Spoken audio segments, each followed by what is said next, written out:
Om Ye Dhammam Hetu Brahman Hetum Sesham Tathagato Yamadat Yesham Chayo Nirodha Evam Vadi Mahashramana Yeswa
I go for refuge and turn and legend to the Buddha, the Dharma, the Sangha. My accumulations of practice of giving and so forth. The angel of Buddha, the benefit of all sentient beings. I go for refuge and turn and legend to the Buddha, the Dharma, the Sangha. My accumulations of practice of giving and so forth. The angel of Buddha, the benefit of all sentient beings. I go for refuge and turn and legend to the Buddha, the Dharma, the Sangha. My accumulations of practice of giving and so forth. May I become a Buddha to benefit all sentient beings.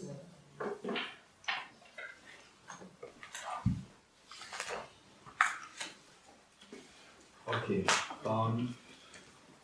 Yesterday morning we left with the four essentials.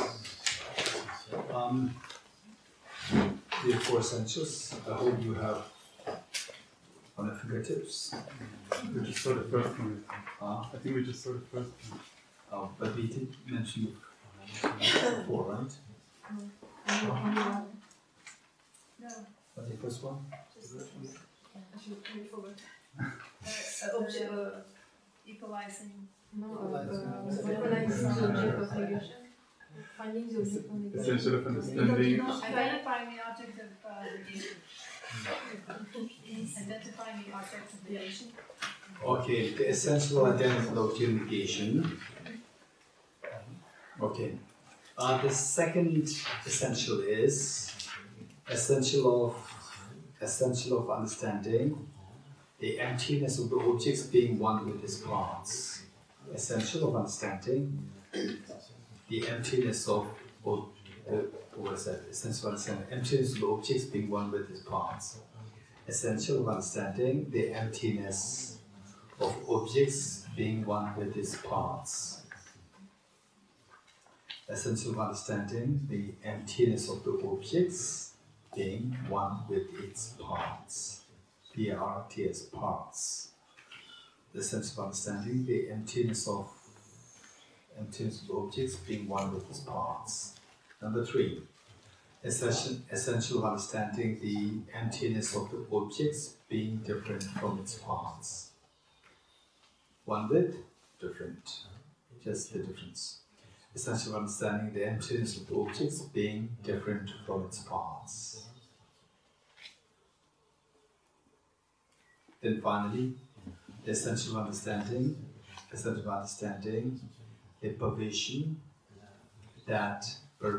P-E-R-V-A-S-I-O-N, essential of understanding the pervasion that anything which is empty that anything which is empty of being one with or different from its parts. The essential understanding, the emptiness of what? Essential understanding the perversion, that anything which is empty of being one with or different from its parts entails the emptiness of objectivity of the object. The essential understanding, the perversion, that anything which is empty of being one with or different from its parts entails the emptiness of objective existence of the object. Let me see this again. Essential understanding, the perversion, that anything which is empty of being one with or different from its parts entails the emptiness of objective existence of the object.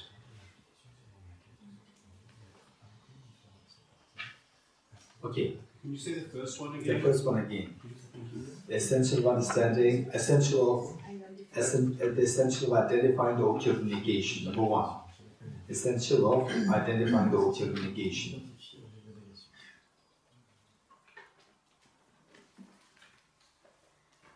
Number two, the essential of understanding the emptiness of the objects being one with its parts.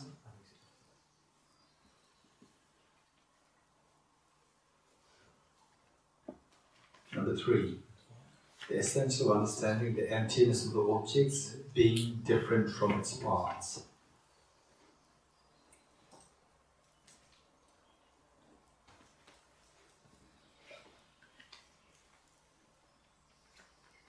Number four, the essential understanding of perversion, that anything which is empty or being one with or different from its parts entails the emptiness of objective existence of the object.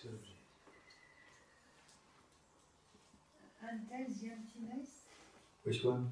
The fourth one. Number four. Different from Emptiness of the essential understanding of perversion, that perversion, that anything which is empty of being one with or different from its parts entails the emptiness of objective existence of the object.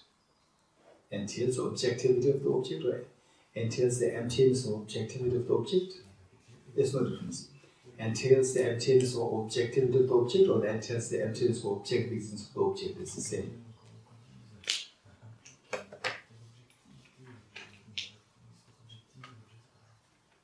You done? Okay.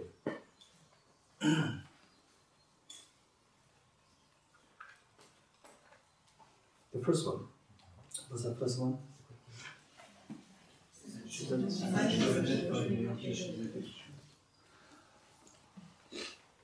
Okay. Object of negation. Object of negation. For example, let's say what we said is, okay, let's say that this hall does not have a cooking gas. This hall, the Gomba does not have a cooking gas, which means that I negate the presence of cooking gas. Does not have. I negate the presence of cooking gas in this hall. The Buddha does not have afflictions. What is negated? The Buddha does not have afflictions. L'affection. Affliction is negated. No, affliction is not negated. We have Affliction. afflictions. Afflictions are there. What's Affection. negated? Not having Affection. How is not having affliction. Oh, not affliction is negated. No, That's affliction. good. No, afflictions is negated. Afflictions, how can you negate afflictions? Afflictions are there. We are so rich with afflictions. Friend? The Buddha's afflictions. Very good. Okay. Buddha having the afflictions, or the afflictions with the Buddha is negated. Very good. Okay, my hand does not have a flower. What is the object of negation? La fleur. Marie? Oui, c'est la fleur qui est niée, elle n'est pas dans la main. The flower is negative, it's not in the hand. The flower in the hand is negated. Yes. Okay, the flower in the hand is negated. No, the flower is not negated. The flower in the hand is negated. Okay. There is no objective existence. What is negated? What's objective negation?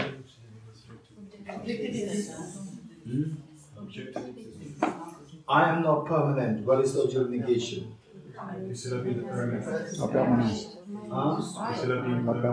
Making it permanent is negated. The flower doesn't exist objectively. What is negated? Okay, so this is very important.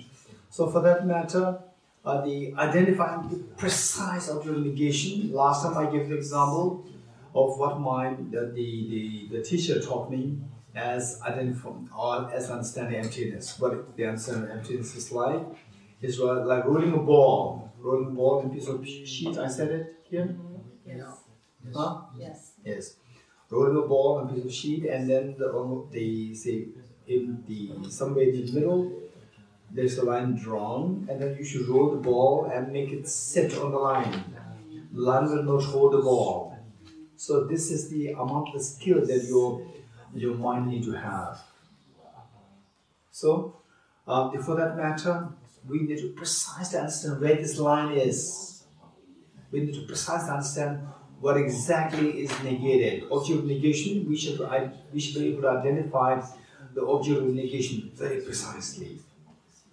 If you don't identify the object of negation precisely, then even though you may study emptiness, you may reflect on emptiness, you may meditate on emptiness, and then you may get some experience, we never know whether this is a true experience of emptiness. This question, this is the point. So for that matter, the first point is so important, identify the object of negation very precisely. For example, say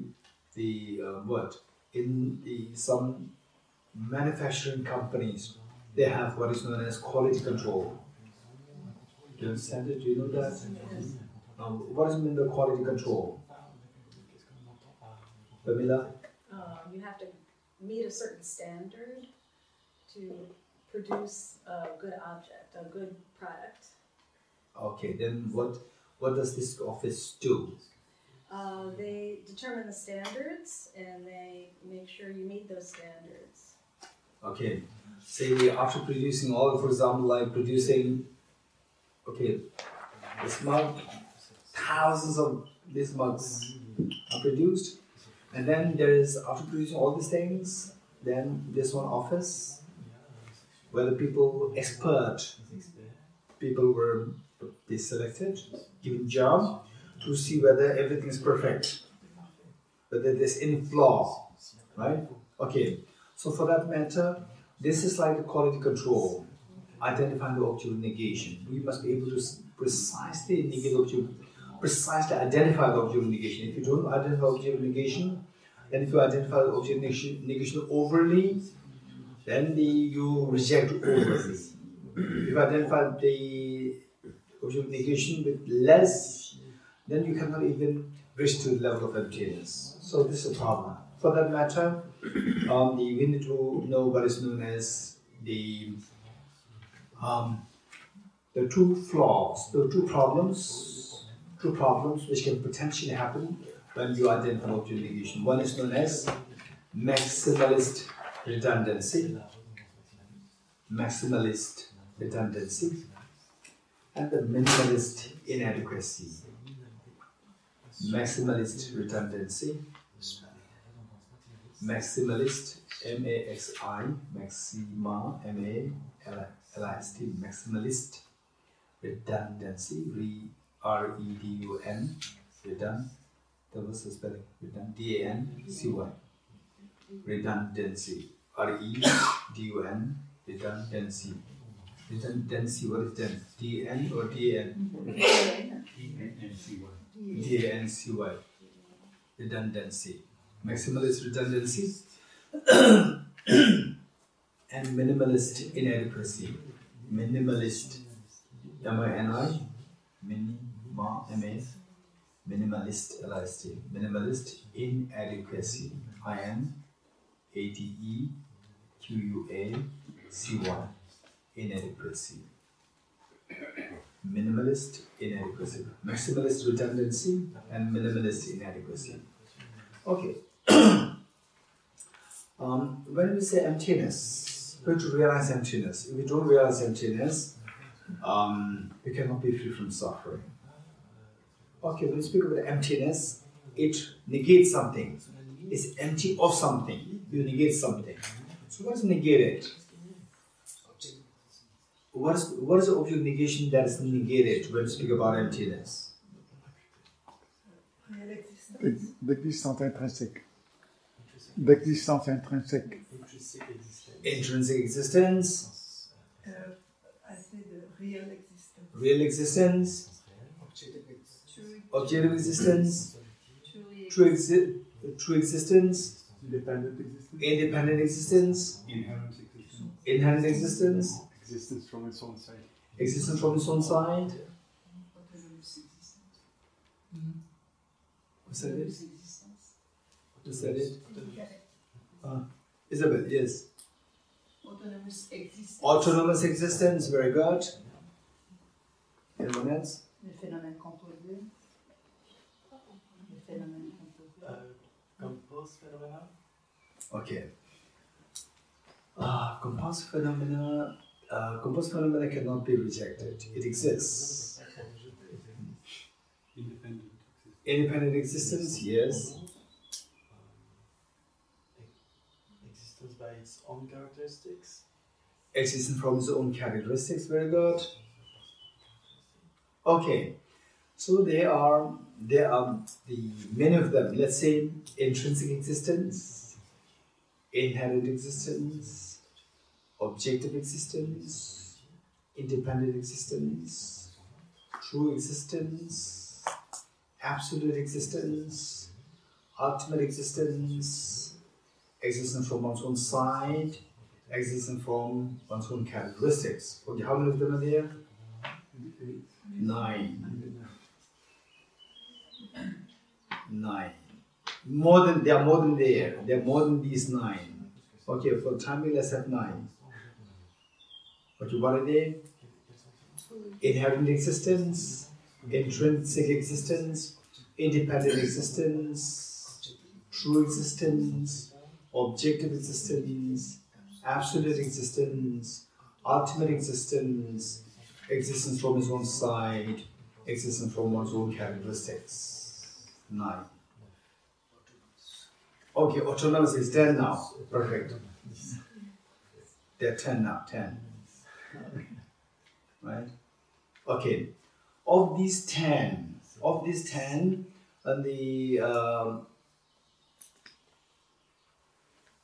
say Madhyamika, midway philosophy, there are 2. Midway philosophy, there are 2, and this is more in line with people who are doing systematic studies, and those of us who it's just like the first time, and then even for the first time, this will be very helpful.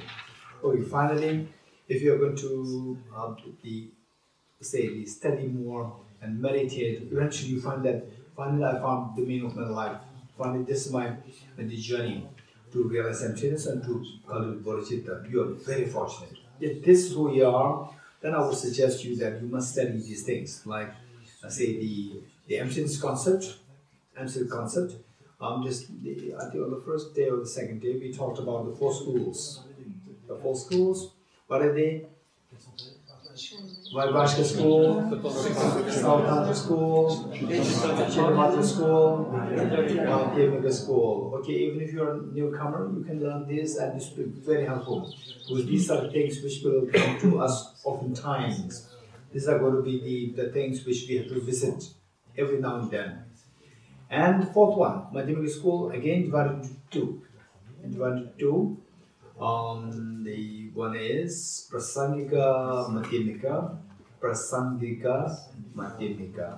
Some people translate it as consequentialist Madhyamika, consequentialist. It seems to be very jargon, seems to be very complicated. It's not complicated. It's just you learn it and finish. It's easy. Or consequentialist. And the Prasangika Madhyamika. Prasangika Madhyamika. Prasangika. The other one is Savatantrika Madhyamika. Savatantrika. And from the 4 schools, the second one is Sautantrika. These are very similar. Of the 4 schools, the second one is Sautantrika, not Sava. Sau, S-A-U, Sautantrika. Whereas the division of the Madhyamika is Sava, S-V-A, Savatantrika Madhyamika. So these two we should be able to distinguish. Once you distinguish the two, it's difficult. It's easy, though. That's not difficult. It's just a matter of you have to learn these technical words.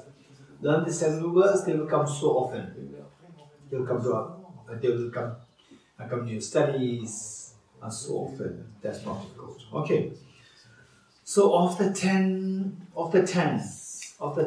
the object of negation, we identified 10 different objects of negation. There are many more actually. There are still many more, but 10 is good enough. 10 is more than enough. So with these 10. Prasangika identifies, the highest Buddhist school identifies all these 10 as the objects of negation. Whereas the Savatantrika Madhyamika, the next one, they do not identify all these 10 as objects of negation. Okay, so what are the things which they identify as the object? Which are the things which Prasangika identifies as object of negation? And this Savatantrika Madhyamika does not identify as object of negation. What are they? Okay, let us see. Okay, first let us count only those which Prasangika identifies. Okay, let us count the 10 that identifies the objects of negation by Prasangika. Now let us identify those which the Savatantrika Madhyamika identifies object of negation. Okay. 1. Independent existence. True existence. Ultimate existence. Absolute existence. What is it? Number 1? Independent existence. True existence. Ultimate existence. Absolute existence. I think these 4. You didn't say true. I said? Before you said only independent, ultimate, absolute, true. In the 10? No, in the Svatantrika. No, let's say this again. Say independent existence, true existence, ultimate existence, absolute existence. These 4. Okay, what are the remaining 6? Remaining 6? Okay. These 4 are only, these four are what Savatantrika Madhyamika identifies as object negation. And what are the remaining? So let's see, what are the unique object identifications of the Prasangika? Tell me. Intrinsic existence, inherent existence, objective existence, autonomous existence, existence from one's own side, existence from one's own characteristics, autonomous said already. Okay. No. Oh yes, something which is uniquely presented as objects of negation by Prasangika. No, true is accepted by Svatantrika also. Okay, of the 10 which we have noted, don't say that, don't go to any other teacher and say that, what are the 10 objects of negation? Don't say that.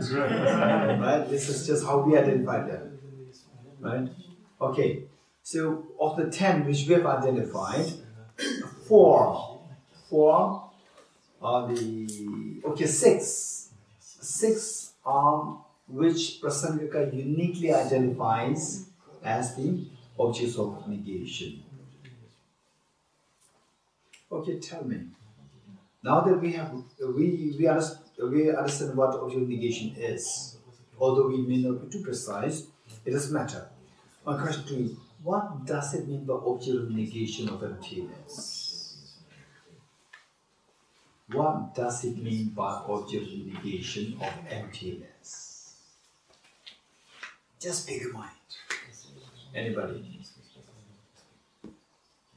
Yes, Laura? Is it like the exact thing that we're trying to identify so that we can see true existence, see how things actually exist? That's good, very good. We identify something, we identify the object negation so that we can see what truly exists or how things truly exist. Very good. Yes, okay. Sophie? The part that we are projecting on the object, that is not real. Okay, for example, permanent existence. Yes? Permanent existence of the flower. This is object negation of emptiness. Yes. This, I mean, that's what I see. There is object. we project the permanent existence on the flower. We project permanent existence on ourselves. Is that object negation of the self? Okay, yes? Permanent existence. L'existence permanente, et c'est ça qu'on nie, c'est ça que la vacuité ne veut pas entendre parler. The permanent existence is that which emptiness negates, refutes. Okay. Okay, my question is, what does it mean by the object of negation of emptiness? Okay, two questions. Number one is, what does it mean by object of negation? Right? Number two, I'm more focused on this second question. I'm more interested in the second question. That is, what does it mean by the object of negation of emptiness? Howard? So I think that if we relate it to the two schools, for the Prasangika school, we're relating it to how to the notion of the self with respect to the object. So for the Prasangika school, there's no. We will bring into question the existence of the object, but also the self that is apprehending the object.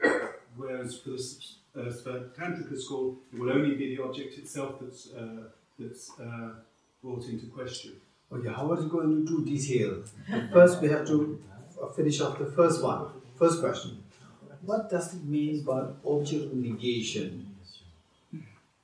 What does it mean by object of negation? What does it mean by object of negation? Object of negation of emptiness in general. Prasangika, Svatandana, just leave that aside.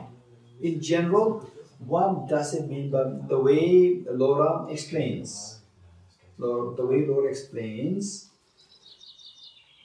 very general understanding. Okay, Tashila? Like in physics, it is intrinsic existence of flower, it's the object of negation. Okay, and so that is the instance or the example. What is object of negation? Give an example. So this is example. I'm not asking for example, I'm asking for general meaning. The way Laura explains. Okay, Pam, Pamela? Yeah, I think if you're accepting, if you understand emptiness, then you have to understand that other things will not be true. So opposition of negation is identifying those things that cannot be true when you understand emptiness. Okay, so the Pamela is again giving a meaning here. That when you identify the object of negation, on that basis, then you understand emptiness. Is what you're saying? Yeah. Good. Anyone else? Yes, Marie? L'objet de négation, il faut déjà qu'on comprenne l'objet lui-même qu'on va nier. Qu'on va nier, il faut qu'on comprenne le sujet qu'on va nier. C'est-à-dire, par exemple, si on dit que c'est vide d'existence intrinsèque, qu'est-ce que ça veut dire? vide. Il faut déjà comprendre l'objet qu'on va nier. So it means that we need to understand the object that we will refute, that we will negate. Okay, okay. So we have to understand the object that we have to negate. Okay, Ouais. now Oui. with respect to emptiness, how to explain it? That's correct. Okay, Martin. Je crois que pour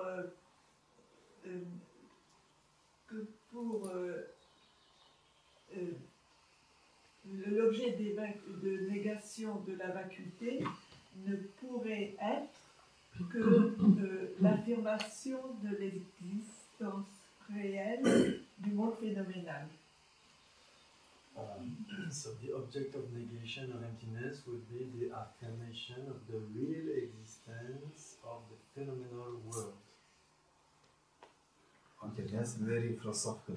Okay, good. Okay, Aude. Est-ce qu'on ne nierait pas l'existence de la vacuité elle-même? Does it mean that we would negate the existence of emptiness itself? Okay, we negate something and then you understand emptiness. Okay. Aude. Moi, j'allais dire, c'est nier l'existence de l'objet. That's just negate the existence of the object. Okay, negate the existence of the object or negate the existence of the objective, objective existence. Very good. Very good. Okay, Katia. Une fois qu'on a choisi l'objet, on le recherche et en fait, si on ne le trouve pas, c'est ça notre objet de négation. So when we identify the object, then we seek for the object and we don't find it, then it becomes the object of negation. Okay, very good. Okay, the Virginia. Avant de nier l'existence réelle de l'objet, je crois qu'il faut d'abord bien percevoir l'objet, à quel point il nous apparaît comme existant réellement. Et une fois qu'on a bien perçu cette réalité, c'est là qu'on peut seulement commencer à nier quelque chose. Mais qu'il faut d'abord, la première étape, c'est de bien percevoir comment nous apparaît le phénomène. Before we have to negate something, then we have first to identify how it appears to us. This is the main, the first step. Before we negate it, we have to see how it appears. Okay, so we are getting very good information from all of you here. Anybody else? Yes, Nico? I think we are simply rejecting the phenomena existing out there by themselves, totally independent from our minds. Okay, so this is again an example. What example do you have as object of negation?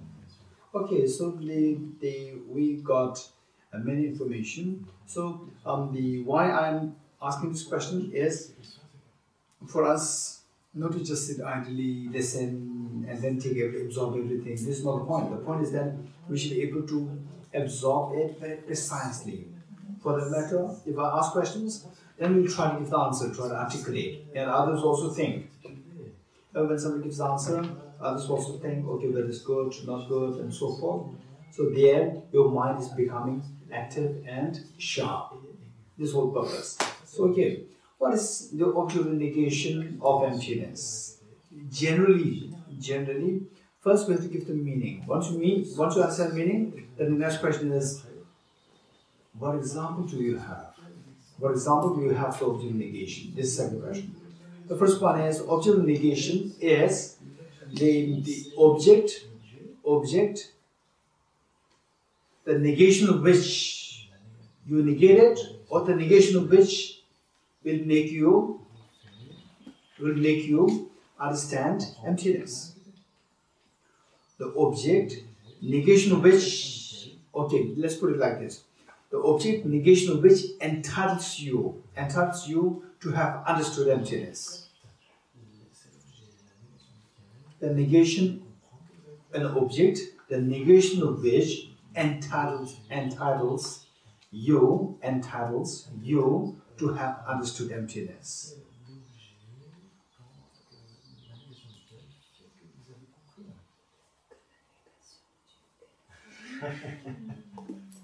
Okay, say if somebody without any knowledge takes you from France, kidnaps you from France, and throw you into one city. If I ask you, are you in okay, let's say in the city, and I ask you, you see many buildings there, many people around. I ask you,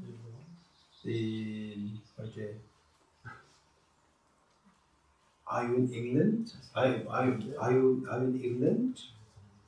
Are you in a city? England's one of the cities of England? You don't know, right? I have no clue. To say no, actually you are thrown in. What is that? The Ireland. In Ireland, and people are very much like English, right? So you can't distinguish which is English and which is the Islander, right? Irish. We can distinguish who's Irish, who's British. So, then to say that this is not England, you should identify what exactly is England. Do you agree with me or not? Yeah. Without identifying what England is, you cannot say that I'm not in England. Likewise, if you identify the England so well, and then you see that no, of course it's not England, right? You negate the place being England, then you have understood, you said that yes, he identifies that he's not in England. Okay, so what is the object of negation? Emptiness. You negate the object, you identify the one object of negation, you negate it, and then the moment you negate it, you have understood emptiness. You're getting it? For example, let's say permanence of the self. Self, is it permanent or impermanent? The self is permanent, impermanent? Permanent. Okay, how many say the self is permanent? Raise your hands. How many say the self is impermanent? Okay, how come the self is impermanent? Because the self lasts forever. The self lasts eternally. Do you agree with me? The self lasts eternally. Consciousness, okay, not the self. Okay, so the consciousness is permanent. No, because it's changing momentarily. But it lasts for eternity. It's permanently there. It exists permanently since time immemorial. It will go permanently to the end, endlessly. It's always changing. It's always changing. It's eternal there, right? No. It's eternally changing. Eternal there. Changes. Okay. Okay, let us not forget what Howard said. It's eternally changing. Beautiful. Are you talking about consciousness or mindfulness? Someone's consciousness. Okay, so what Bas says is again a very important thing. So we talk about consciousness. We talk about consciousness, and consciousness is an English word. English word. So when we study Buddhist psychology, when we study Hindu psychology, when we study Jain philosophy, psychology, and teach that, converse that in English, you have to borrow English words.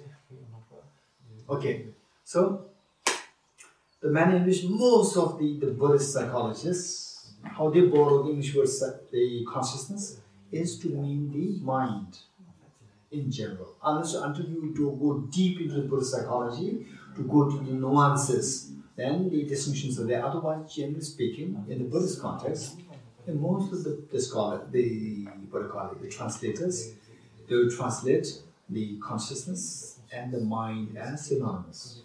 My mind, my consciousness is synonymous. Yeah. Okay, so the consciousness is permanent, impermanent. Jeshila, impermanent.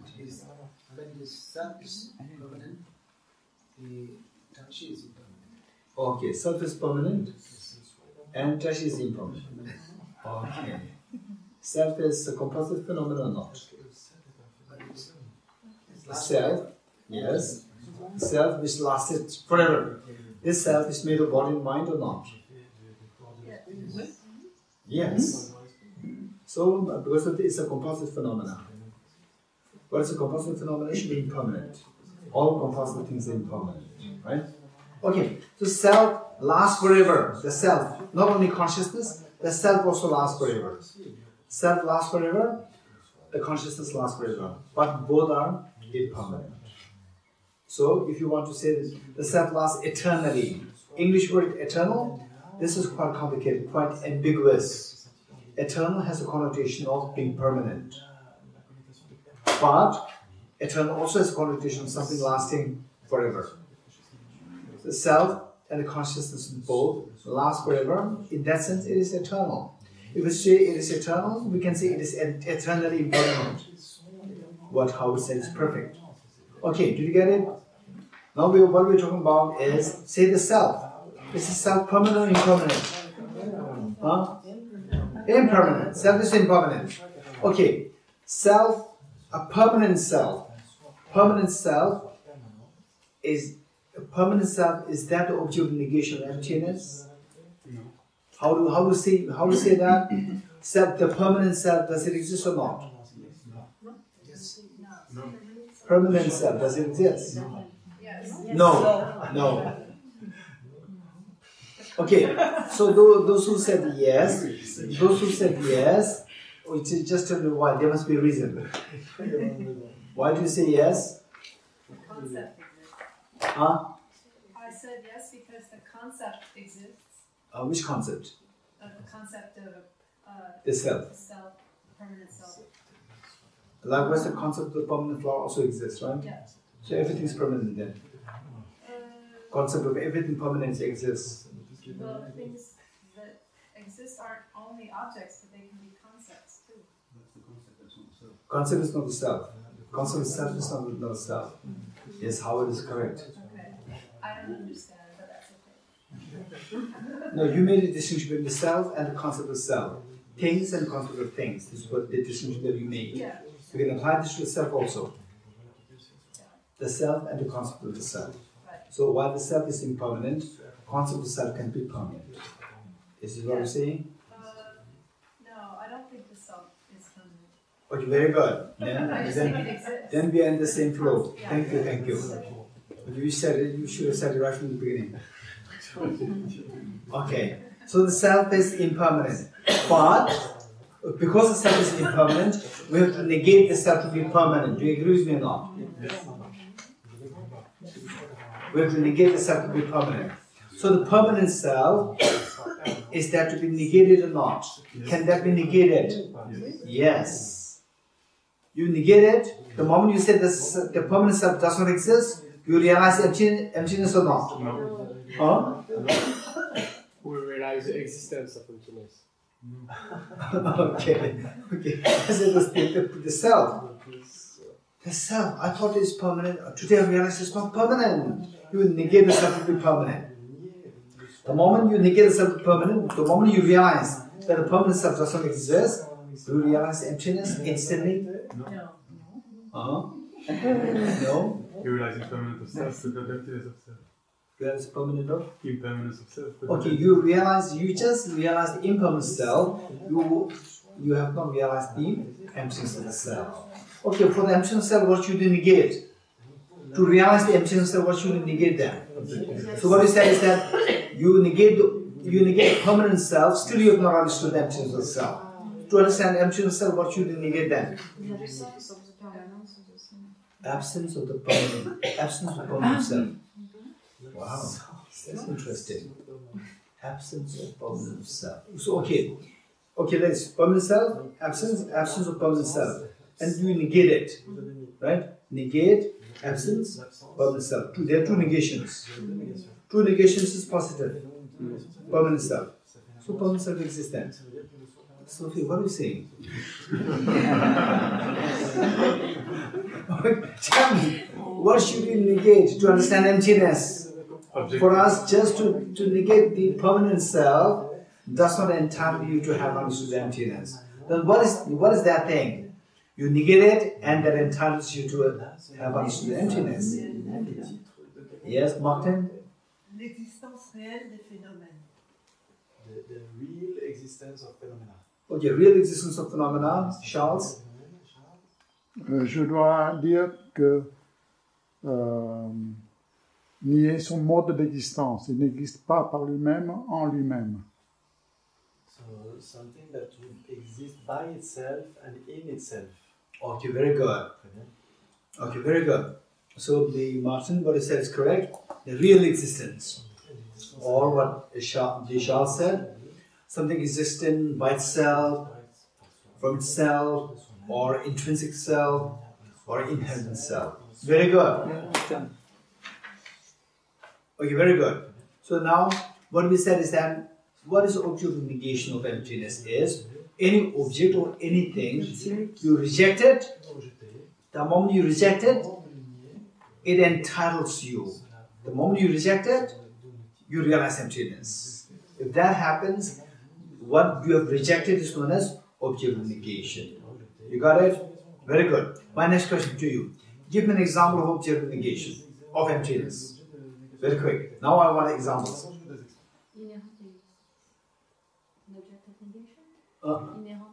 Inherent existence, very good. And Sophie? Objective existence. Anyone else? No. Absolute existence. Is Virginia 19? Existence from its own side. L'existence indépendante. Independent existence. Absolute existence. Absolute existence. Ultimate is okay, we already know the 10, right? Okay, we know the 10. Now my question to you. Okay, let's say objective existence. My question to you. What does it mean by objective existence? So first I ask you, what is the object of negation of emptiness? And you said objective existence. Let's say objective existence. My next question. What do you understand by objective existence? Quick, anybody? Yes, Howard? Something that can exist without notion of the subject. Okay, something that exists without the notion of the subject. Without the notion of the subject. Very good. Anybody else? On its own side. On its own side. Something which exists on its own side. Keep in mind that I'm not smart. Keep in mind that I require somebody to spoon feed me.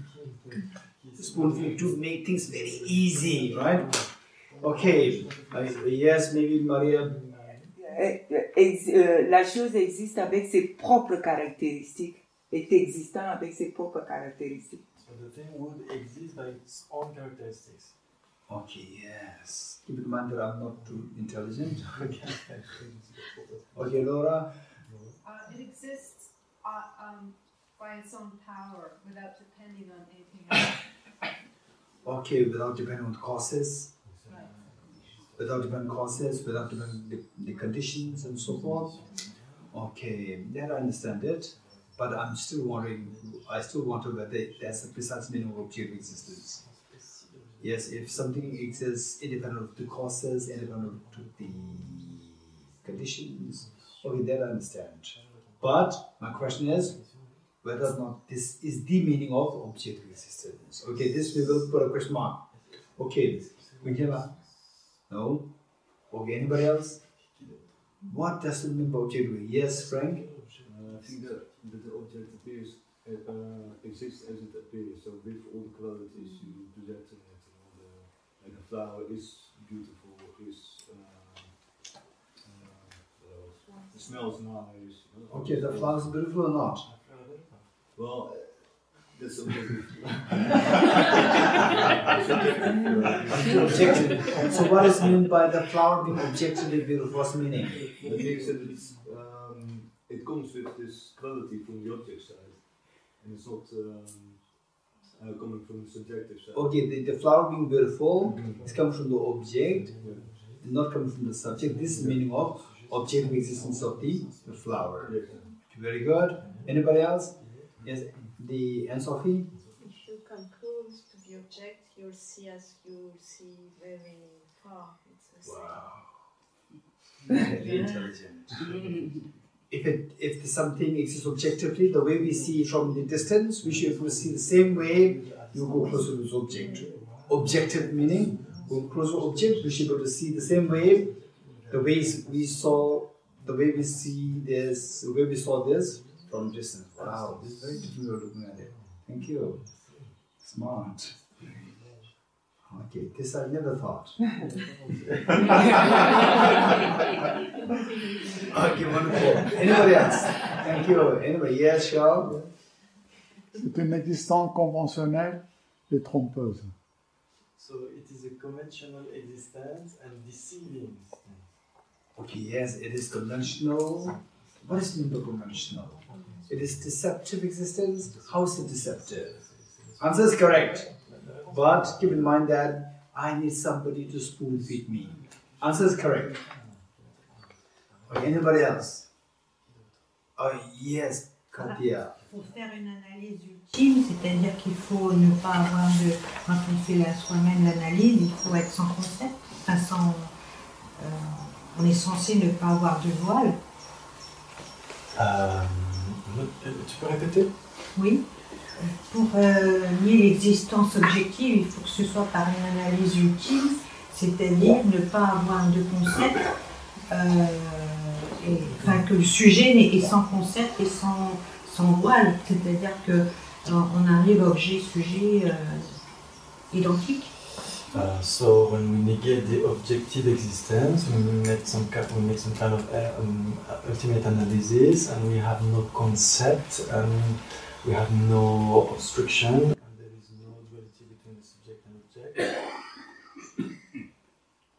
Okay, something which the object wish to be cognized or understood by the ultimate analysis. This is what Katia is saying. Okay, that's also a very good way of looking at things. Object existence. Yes, thus. Maybe just any object like flower. That's the one we would negate, right? The flower. The flower. Okay, Buzz tries to make things very easy for me. Yes. Okay, thank you, but don't make it too easy. Alright. I may not reach emptiness. Okay, you remember when you speak about emptiness, there are two basic questions. What are the two basic questions? There are two basic questions which I asked before we started emptiness class. Yes, and Sophie? Is something existing? Do things exist? Hey, don't forget this. Two questions. Hey. Yes, one. The end Sophie said, do things exist? Number one. What's the answer? Yes. Yes, flower exists or not? Yes, don't say no. Don't negate flower, right? Buzz? Don't teach me too simple. Then it may disregard the first two questions. It may forget the first two questions. Okay, yes, Kulkina? Objective existence is deceptive because the way things are existing is more in like an illusion, but we entrust them as being totally real.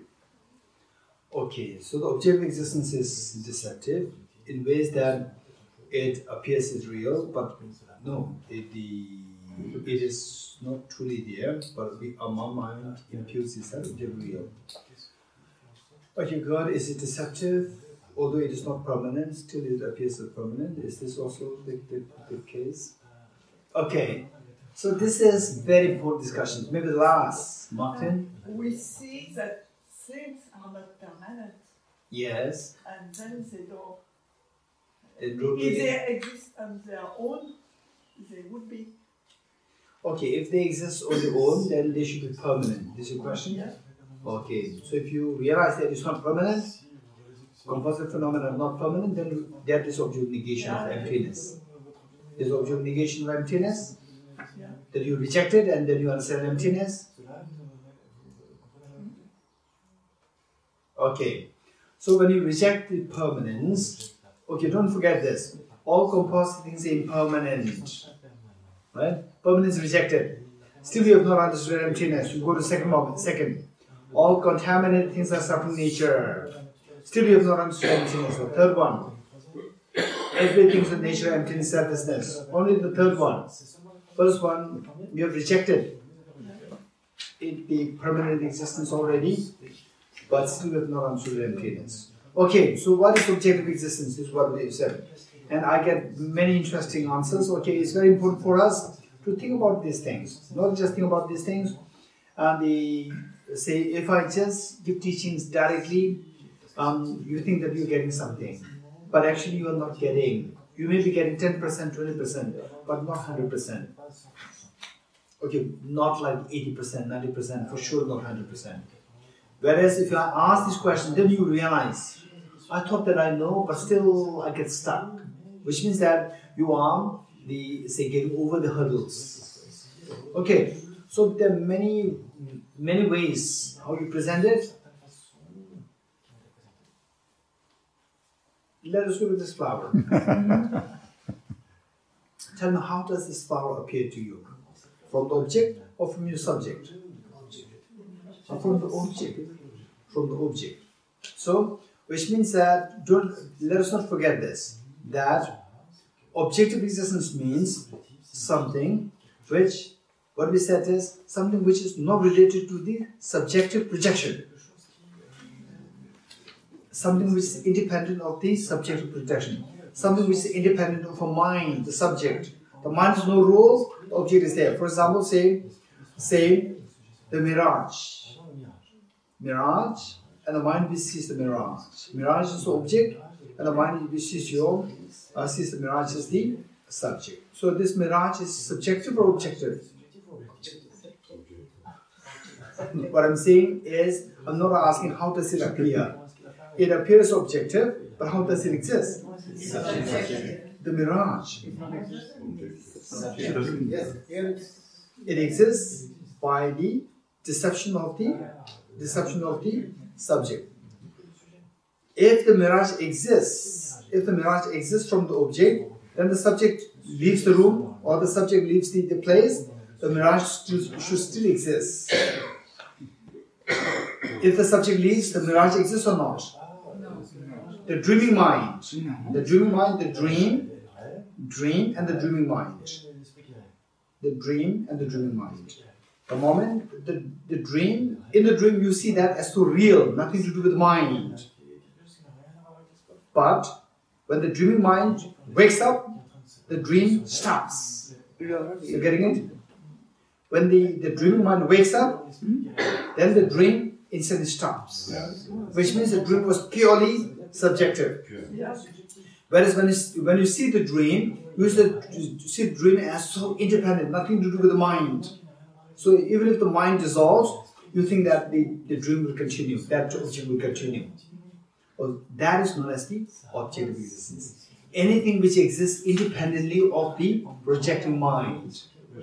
What is the objective existence? Anything which is independent of the projecting mind is the meaning of objective existence.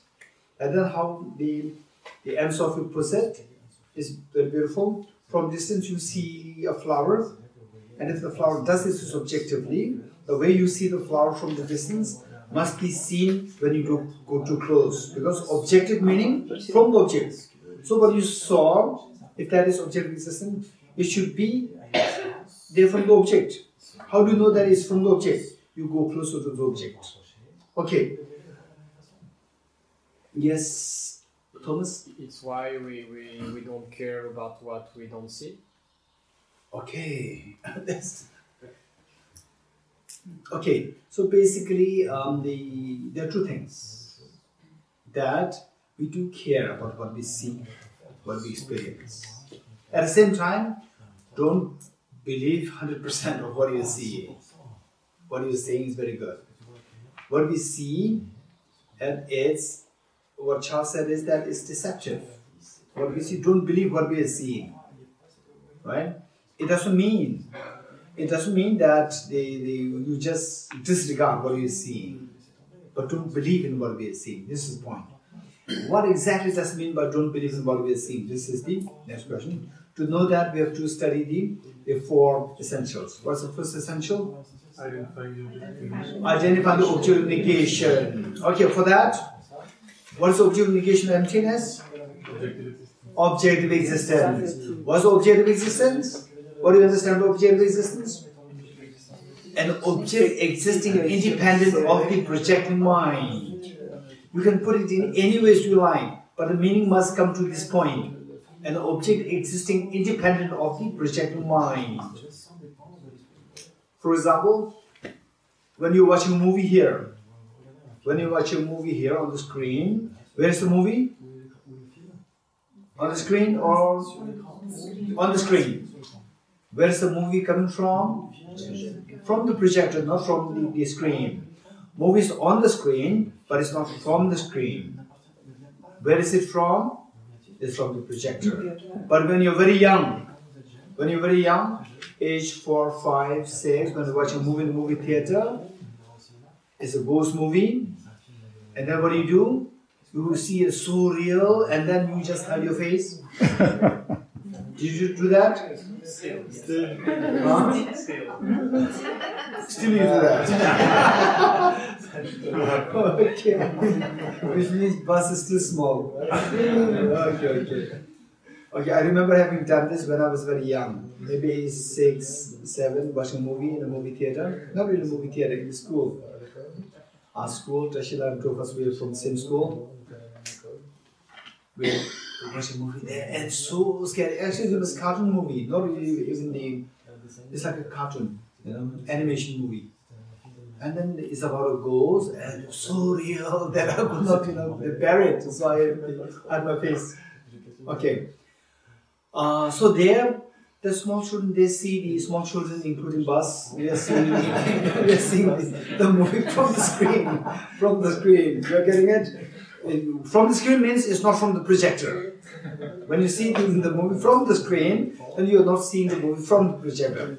The screen is the metaphor for the object, and the projector is metaphor for the subject. And when you see the movie from the screen, you are seeing the movie objectively existent. Right? Okay, so what is the meaning of objective existence? Is anything existing independent of the projecting mind. Okay, this is what you can give as one of the understandings, and on top of that, you can put it in any other wordings, like the way the Sophie put it. You can put it in any way you like. But the meaning must come to this point, and the way the Howard said it. Howard, what did you say? He said, for objective existence, I said an object that exists without the notion of the subject. Without the notion of the subject, meaning that without the rule of the subject. Yeah. Without the rule of the subject. Without the rule of the projecting subject. Without the rule of the projecting mind. This is the understanding. Okay, so once you understand this is so important, because, say, in the very standard study of the Buddhist the texts on emptiness, we'll encounter with the 5 levels of emptiness. 5 levels. And experientially, there can be millions of levels of emptiness, experientially speaking. But then the text, what you find explicitly taught there is the 5 levels of emptiness. Okay, first, emptiness and selflessness in a loose sense, these two mean the same. Emptiness and selflessness in a loose sense, these two mean the same. And when you go into the technicalities, then we have to make distinctions from this school point of view, from this school point of view. We have to make the distinction. Otherwise, in the loose sense, these two mean the same. Emptiness and selflessness. Okay, so what I'd like to share with you is in the context of the selflessness, you can relate this to emptiness. Number 1, selflessness. Number 1, selflessness of permanent, unitary, independent self. Selflessness of permanent, unitary, independent self. Selflessness of permanent, unitary, independent self. Number 1. Number 2, selflessness of autonomous, substantial reality. Selflessness of autonomous, substantial reality. Number 3, selflessness of external reality. Number 4, selflessness of true existence while not rejecting objective existence. Selflessness of true existence while not rejecting objective existence. Then finally, the selflessness of objective existence. Okay, let me say this again. Number 1, selflessness of permanent, unitary, independent self. Number 2, selflessness of autonomous substantial reality. Number 3, the selflessness of external reality.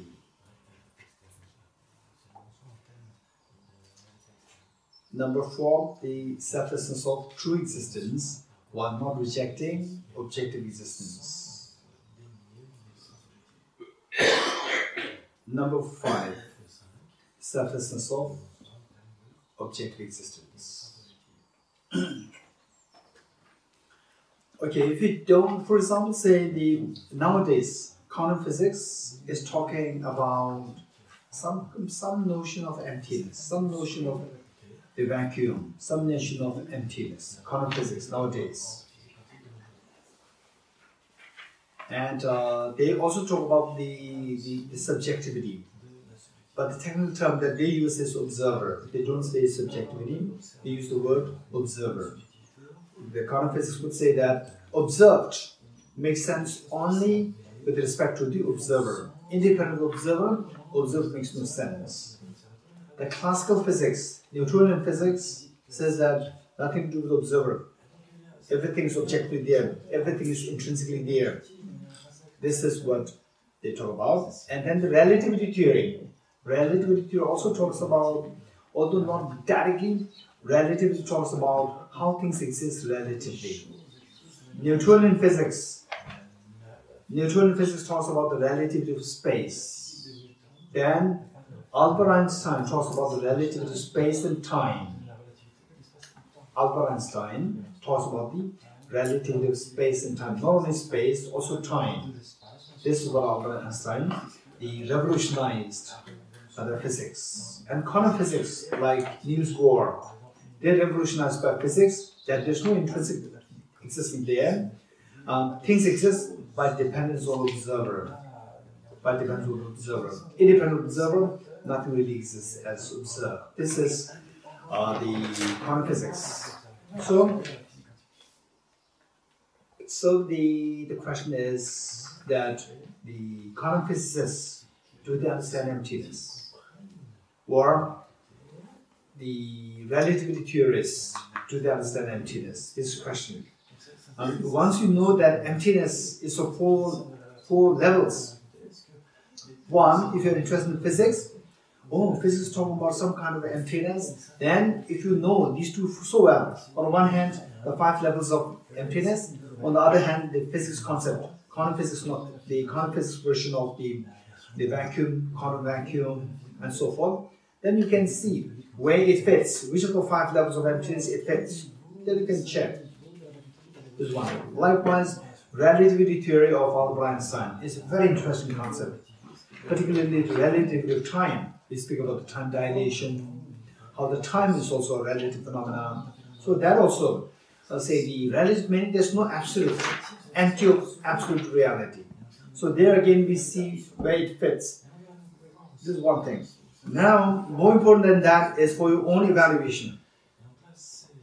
What do you meditate? What do you study of emptiness? What do you meditate emptiness? See your experience of emptiness, whether it is the first level, second level, third level, fourth level, fifth level, that we have to evaluate. For that matter, you have to know the 5 levels so well. And the best way by which to do so is to study the 10 systems, the 10 systems of the 4 Buddhist schools. It is very important to study that. Okay.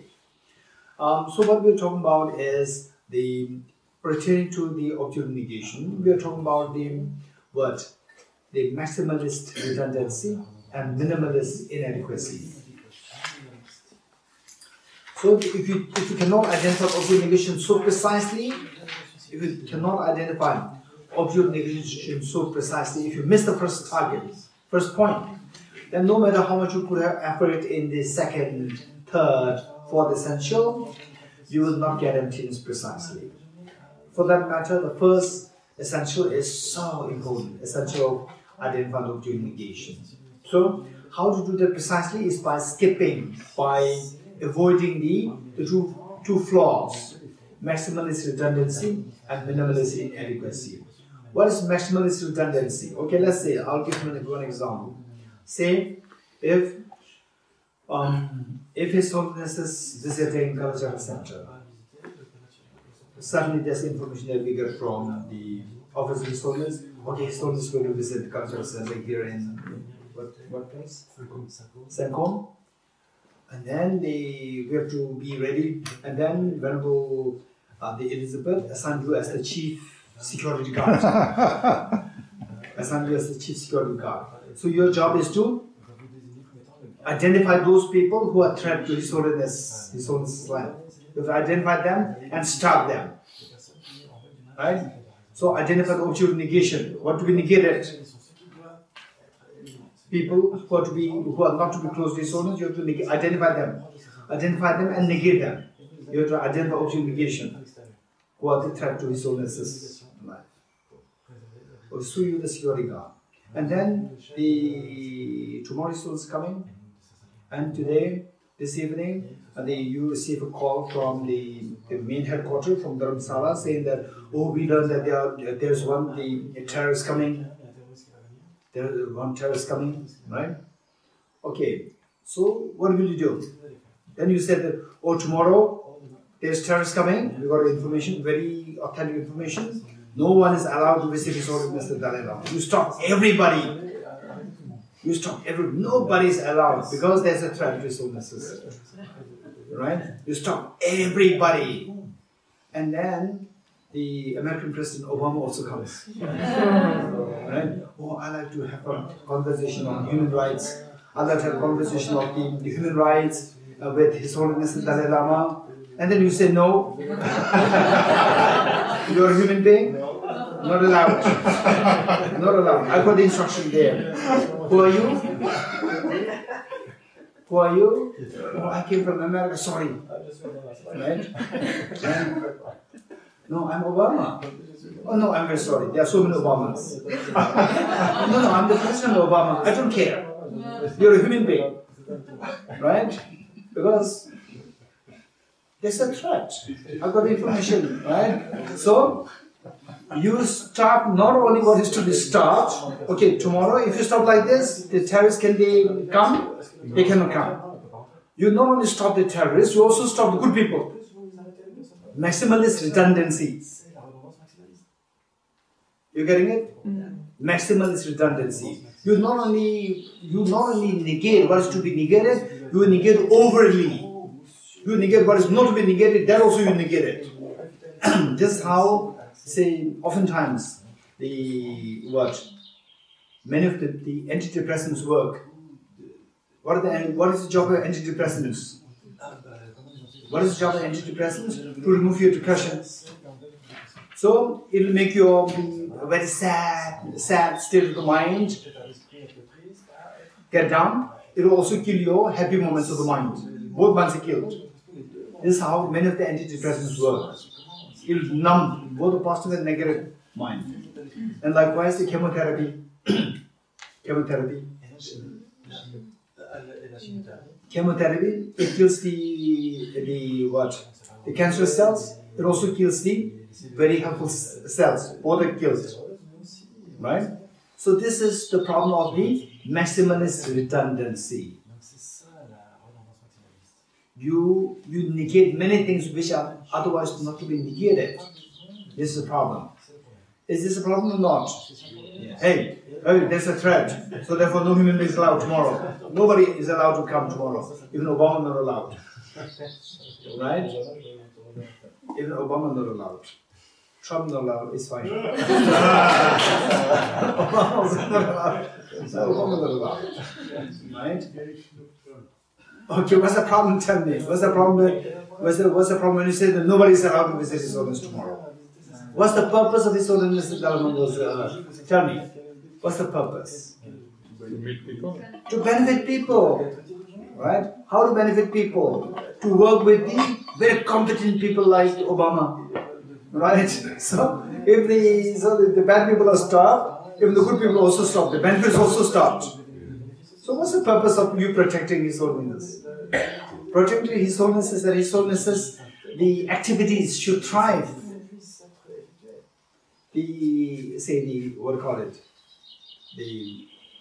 The harms to His Holiness activities are to be stopped and the good activities to be increased. This is your job, but you are removing both. Good activities as well as the bad activities as well as the good activities. One. Okay. Then number two is that what is number two? Minimalist tendency, right? Okay. Oh no, minimalist inadequacy. Minimalist inadequacy, right?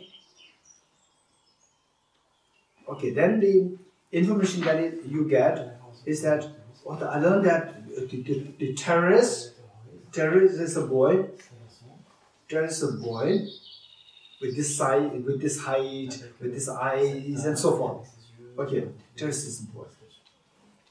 And then the tomorrow you stop all the boys, right? You stop all the boys. Okay, and identify precisely with the picture and so forth. Okay, do you think that you can stop the terrorists? Not if he dresses up as a girl. Huh? Not if he dresses up as a girl. Okay, good. That's easy. Is it sufficient? This terrorist can hire a girl, right? Hire a girl. There's so many girl terrorists also. It's just communication. You communicate, okay, now I am in the list of the blacklist of the office of the Sultan Dalai Lama, right? As a man, you go. He can send a girl, right? And the girl, you will, oh, welcome, you're a girl, welcome. The boys know, right? So, you are insufficient. You are insufficient. What you did is insufficient to stop the terrorists. So it is minimalist inadequacy. It is inadequate. What you're doing is inadequate. You could not stop the terrorists. So both are problems. One, that threat is allowed in. Number two, even the good things are stopped. Good things are stopped because which problem? Maximalist or minimalist? Maximalist redundancy. And the threat is let in because of minimalist inadequacy. Okay, let's not forget this. Now your job is to precisely understand what the threat is and stop it, and don't stop what is not to be stopped. Stop what is to be stopped. If you do that, this is where you identify what is negation precisely. Okay, so for that what we said is, what is to be negated pertaining to understanding emptiness? Objective existence. What do you understand by objective existence? Something existing independent of the projecting mind. Okay, so now, if you understand this much, if you really understand, okay, now look at the other person sitting next to you. Look at the other person sitting next to you. Okay, it doesn't matter even if you smile, it's fine. Okay, more important thing is don't enjoy looking at the other person. Just see how the other person appears to you. That is more important.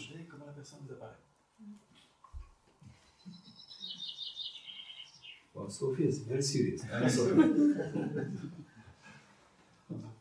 Okay, good. Tell me, how did the other person appear to you? Like your mind projecting it, or is so independent there, independent of your projecting mind? How does the other person appear to you? Both. Did you smile or not? If you smile, finish. Unless the Patrick is a highly realized Bodhisattva. How do you know bodhisattvas, right? For example, if somebody cracks the stupid joke, the bodhisattvas will laugh. Not because it's so interesting joke, simply make the other person happy. This is how the bodhisattvas do, right? So therefore, although you know that Tashila exists from my mind, but still you smile to make him happy. Okay, so the point is that how does the other person appear to you? As objectively real or as subjectively real? As objectively real. This is how the person appears. Okay. Okay. So another question is how this person appears to me, how the flower appears to me, how this morning breakfast appears to me, how the other person appears to me. So objectively real. This is to be questioned. This is the meaning of don't believe your perception. How things perceive, how you perceive the things. Don't believe that. What are you seeing? Just put a question mark in the air. Okay, question mark means you have to check it. How to check it? We'll go for essential number 2, 3, and 4. What is essential number 2? Essential understanding the object, the emptiness of the object being different from its parts. One. Okay, that is what how is moving up is the 5 levels. 5 levels of selflessness, 5 levels. This is not what I'm asking. I'm asking the second essential. 4 essentials are there. There are no 5 essentials. Okay, to take exception. Today, exempted, no problem. You can look at the book and read it. Okay, what's the second essential? Laura, louder. Emptiness of the object. Not emptiness, essential of I give you full, right? Yes. You give me full.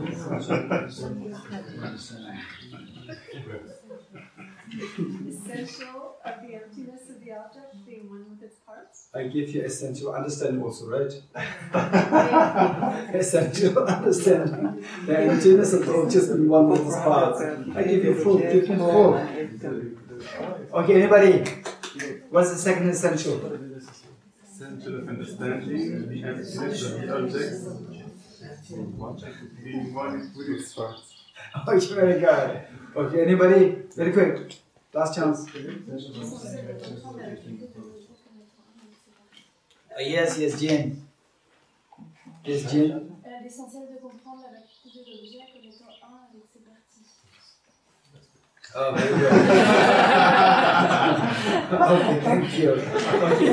Essential of understanding the emptiness of the objects being one with its parts. Okay. What is number 2? Essential number 3. Essential of understanding the emptiness of object. Étant différent de ces parties. Essential of understanding the emptiness of the object being different from its parts. Very good. Okay, anybody else? Anybody else? Sophie? Patrick? Okay, same as what Tashila said? Yes. That's easy, right? Okay, no, I want you to say this. No, the same in French, no. La vacuité d'existence... non.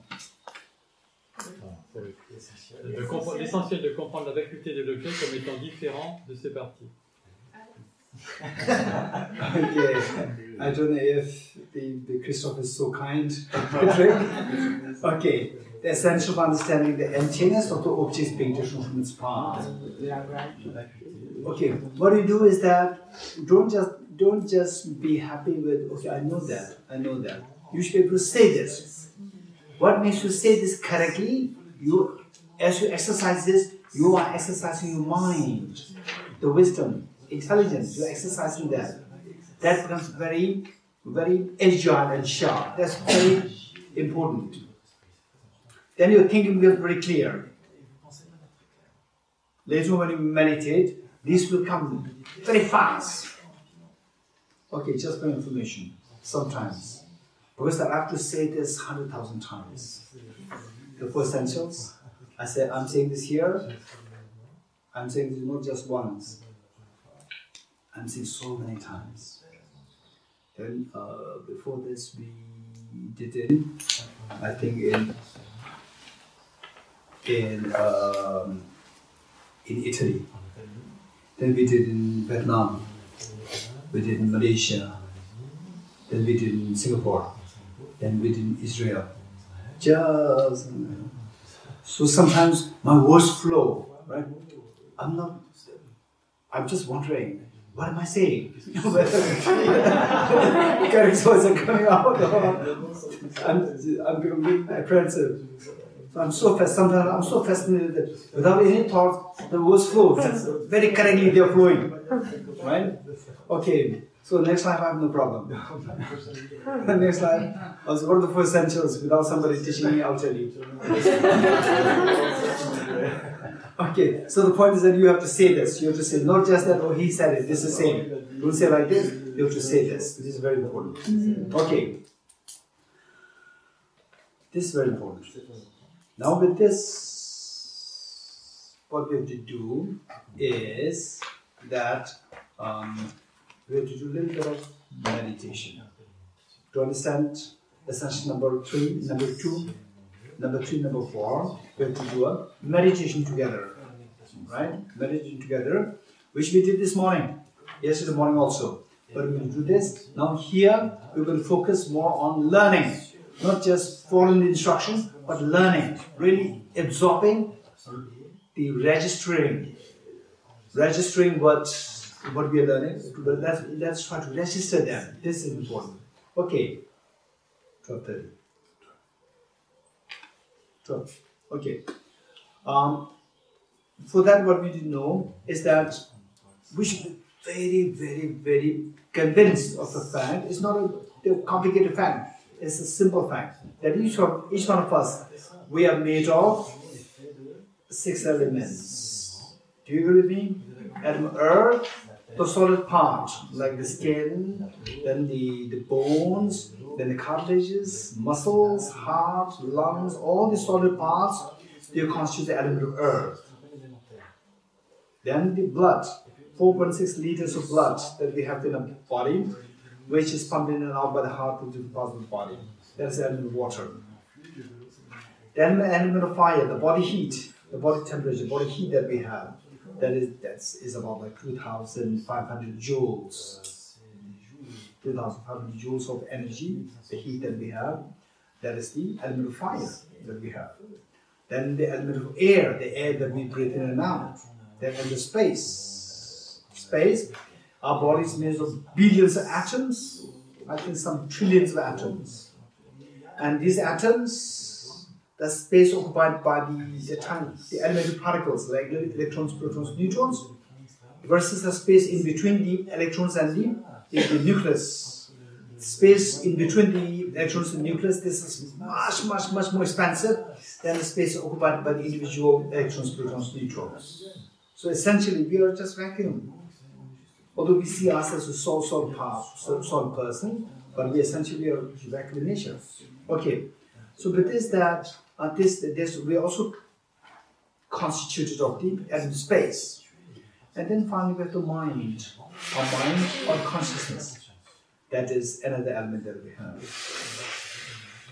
Besides these 6 elements, if there is a way by which we can separate all these 6 elements, unassemble them, put them separately, this identity as a person, as I, Dorji, as Tuten Guinkela, as Tuten Zosala, as Christophe, and so forth. So this concept dissolves. Okay, this is what we have to know, that we are made of 6 elements. Likewise, we are made of 5 aggregates. How many know about the 5 aggregates? Raise your hands. Okay, how many don't know about 5 aggregates? Raise your hands. Okay, 5 aggregates I'm going to explain here. This is very important. Even those who know already, once in a while I will ask you questions. Okay.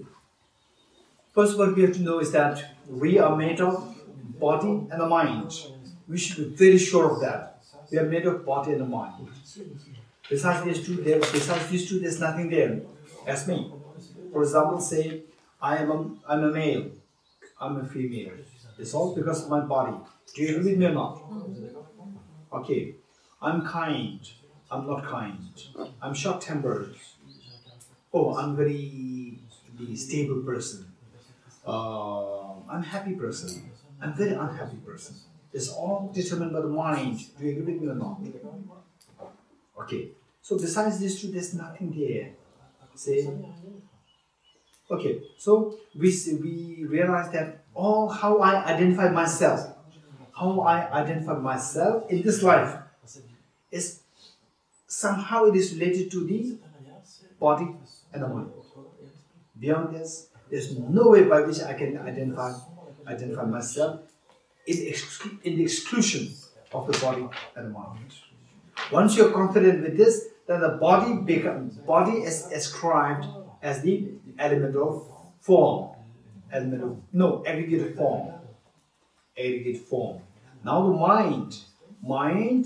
Last time we talked about the mind in general and the specific minds. You remember? Mind in general and the mental functions. We talked about the 5 ever-present mental factors. For example, the government, French government, and the French ministries. We talked about that. Do you remember that? Do you remember that? Okay, likewise, our mind in general and the mind with its different functions known as the mental factors. Mind and mental factors. So mind in general is ascribed as the element of consciousness, aggregate of consciousness. How many aggregates gone now? 2 are gone. What are they? Aggregate form gone and aggregate consciousness gone.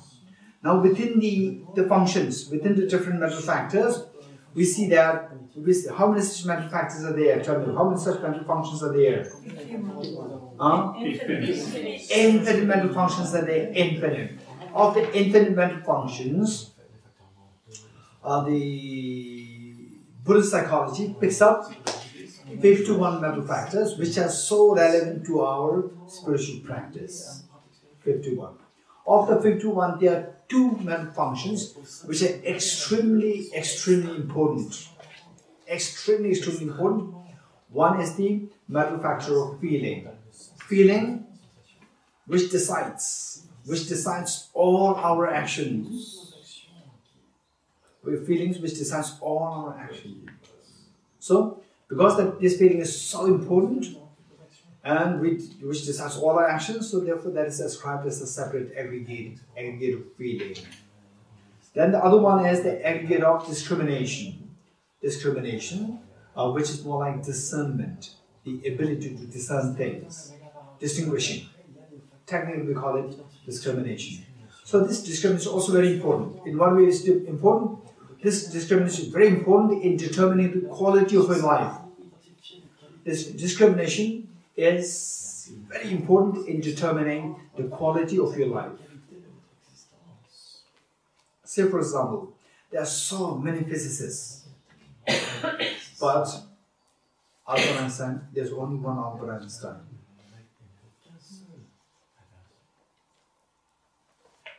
Likewise, there are so many painters, sculptors, and so forth, but there's only a few people like Michelangelo, Leonardo da Vinci, and so forth. There are only a few people.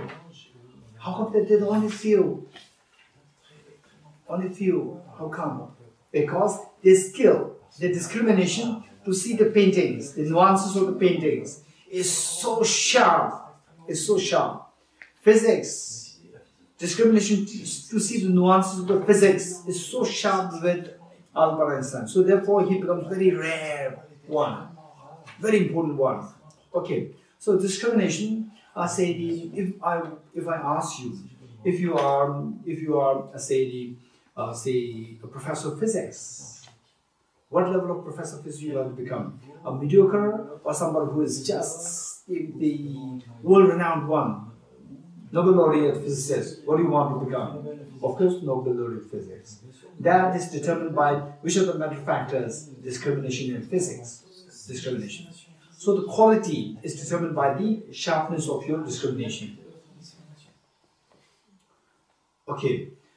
So likewise, music, even football, or painting, designing, everything is determined, the quality of that is determined by the mental factor of discrimination. So mental factor of discrimination is described as a separate aggregate of discrimination. Okay, how many aggregates are done now? 4. What are they? Aggregate of form, consciousness, feeling, discrimination. Okay, the remaining aggregates, remaining mental factors, how many remaining factors are there out of 51? 2 are gone. 49 left. 49 along with all the millions and trillions of mental factors, they will all go into the next aggregate. They are all put together as an aggregate of compositional factors. Aggregate of compositional factors. Why this is known as aggregate of compositional factors is for the reason that these are compositional factors other than the first 4 aggregates. Composition factor other than the first 4 aggregates. As simple as that. Okay, so we have to have these two things as a basic requirement for us to learn the essential number 2, 3, 4. So what we learned today is the 5 aggregates and the 6 elements. So these we have to use during the next class. Okay.